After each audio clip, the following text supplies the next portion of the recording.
Baniriza ku channel yange leero tugenda kubeera nga tufumba pilau w'ennyama ng'alimu obummonde ne kawo. Bw'obadde tonaba kusubscribinga, please subscribe, likinga video, share it with your family and friends. Tutandike. Ze zino ingredients ze ngenda okubeera nga nkozesa. Tulinamu obummonde, obutungulu, ennyaanya, garlic n'entangawuuzi, ennyama, omuceere omusookinge, spices okusinziira ku spice ki gy'olina nga bonna ziba listingidde awo.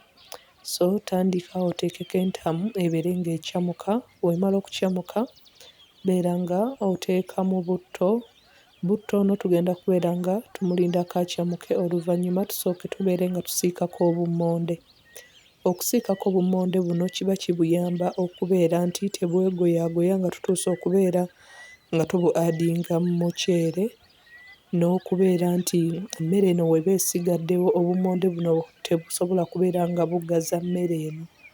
So kino kibuyamba okubeera nti oba obukootinze kati first nga tonaba kubeera ng'obugattamu mu mmere oba kubeera ng'obufumba mu pilau, kikuyamba okubeera nti pilau wo tayonooneka waba asuzeewo. So obusiikekokko okumala eddakiika nga 5 oba paka ng'olaba nti butandise okubeera nga butandinga brown ku edges oba ku mabbali, oluvannyuma beera ng'obuggyamu obuteeka ebbali. Teweerabira kubeera ng'onyiga kkade, kubeera ng'otandinga on notifications obeere notified buli we mba nga postinze vidiyo empya. Beera ng'ogattamu abudalasiini, ogattamu cardamom, cloves ne cummin. Zino spices nakola vidiyo ne mbalagawo we tuziggye ne Uganda, ne batya we baziyita na batya bw'oyinza okubeera ng'ozikozesa mu kufumba. Zino zonna spices ziba ziyamba okubeera nga ziwunyisa pilau bulungi, okubeera nga ziteekamu akawoowo akalungi n'okubeera nti ziwoomya omuceere. So obeera ng'oziteekamu, oluvannyuma gattamu obutungulu buno obeere ng'obusiika paka nga butandinze golden brown. Bwe guba gwe mulundi gw'okusoose ku channel yange nkwaniriza teweerabira kubeera ng'osubscribinga n'okunyiga kkade. Obutungulu bwe butandinze brown oluvannyuma beera ng'ogattamu ennyama. Ennyama nakozesezza nnyama ya nte, so nnyama ekalubamu, but oba okozesezza nnyama ya mbuzi oba ya ndiga kiri fine, osobola okubeera nga gy'okozesa kuba eyanguwa mangu okujja. Gitabulemu paka ng'olaba ng'etandise okuba ng'egetinga firm oba nga yeekwata wamu, n'obutungulu buno bugenda kubeera nga budissolvinga. Gitabulemu okwewala okubeera nti ekwata wansi, then oluvannyuma beera ng'ogattamu katungulu, ccumu n'entangawuuzi, ogattemu ne spices zonna z'oba oyagadde okubeera ng'okozesa. Oba obadde olina pilau masala gw'oba okozesa, naye nabadde nina garam masala ne black pepper n'omunnyo bye nakozesezza, so by'oba obeera o-addingamu, but osobola okubeera ng'ogenda maaso no-addingamu paprika, turmeric, byonna n'obeera ng'obikozesa. Then beera ng'ogattamu ennyaanya zino zitabulemu ozirinde zibeere nga zidissolvinga nga zibulira ddala muli mu nnyama nga tezikyalabika. So beera ng'otabulamu paka ng'ennyama eno etandise okubeera nga yonna etandinga brown ng'ekyusa ekkala nga bw'oti bw'olaba. Then tugenda kubeera nga tukozesa amazzi okusinziira ku bwetaavu. Amazzi gano gatuyamba okubeera nti twewala okuba nti bye tufumba bisiriira, n'okubeera nti ennyama eno tesitiikinga wansi ku ntamu. Osobola okubeera ng'otegeezaako gwe batya bw'ofumba pilau oba bw'omwagala mu comment section. Oluvannyuma ng'ennyama emaze okubeera nga egetinga soft, etandinze brown ate ng'egenda ejja, beera ng'ogattamu ebikopo by'amazzi. Ekikopo kye wakozesezza mu kubeera ng'opima amazzi ky'ekikopo ky'oba okozesa. So napimye ekikopo 1.5 eky'omuceere, so eby'amazzi birina kuba bikopo 3. Bigattemu, testinga omunnyo ne spices ezisigadde zonna z'oba wakozesezza. Oluvannyuma obeere nga oteekako ennyama eno ogibikkeko, ogirinde etokote.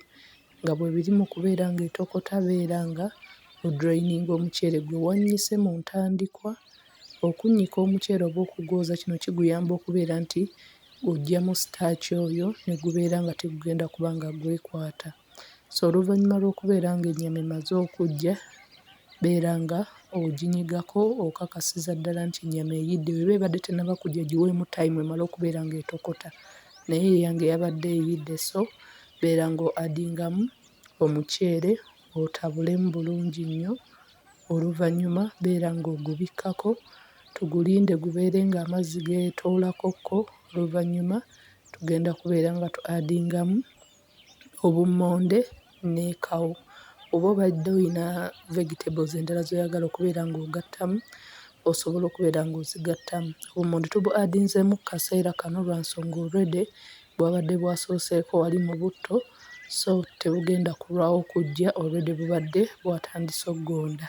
So beera nga kati obu-adingamu otabulemu mu muceere mpola mpola okubeera nti busaasaana buli wamu wonna mu muceere, otabulamu mpola okubeera nti weewala okuba nti omuceere guno gwegoyaagoya. So osobola okubeera ng'o-adingamu carrot oba obadde oziyina, osobola okubeera ng'oteekamu cauliflower, osobola okuba nga ogattamu zucchini ne vegetables endala zonna z'oba oyagadde okubeera nga ogattamu, then oluvannyuma gutabulemu bulungi nnyo, obeere ng'ogubikkako reducinga omuliro, oguteekeko paka nga guyidde oba paka ng'amazzi gakalidde. So oluvannyuma lw'eddakiika nga 2 omuceere guyidde, funa eggiiko ennene, tofuna akabege oba omulawo. Omulawo gumanyi okubeera nti guleetera omuceere guno kuba nti gwekwata oba ne gugugoyaagoya. So funa eggiiko ng'osobola okusikuupinga okuviira ddala wansi, otandike okubeera nga okyusa omuceere guno. Osobola okulaba nti buli kimu kyonna kiyidde bulungi, nagwo gwennyini gukaze bulungi, so guli ready okubeera nti gusaavingibwa. Pilau tawooma nga tayinaako sauce oba side vegetable gy'omusaavingiddeko nayo, so oyenda kubeera nga mbalekera link mu description box eya sauces ne vegetables osobola okubeera ng'ogisaavingirako.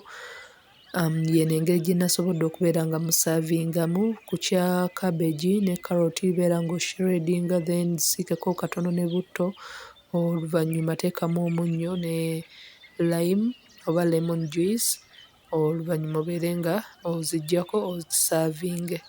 Thanks for watching. Until next time, don't forget to subscribe, like the videos and share.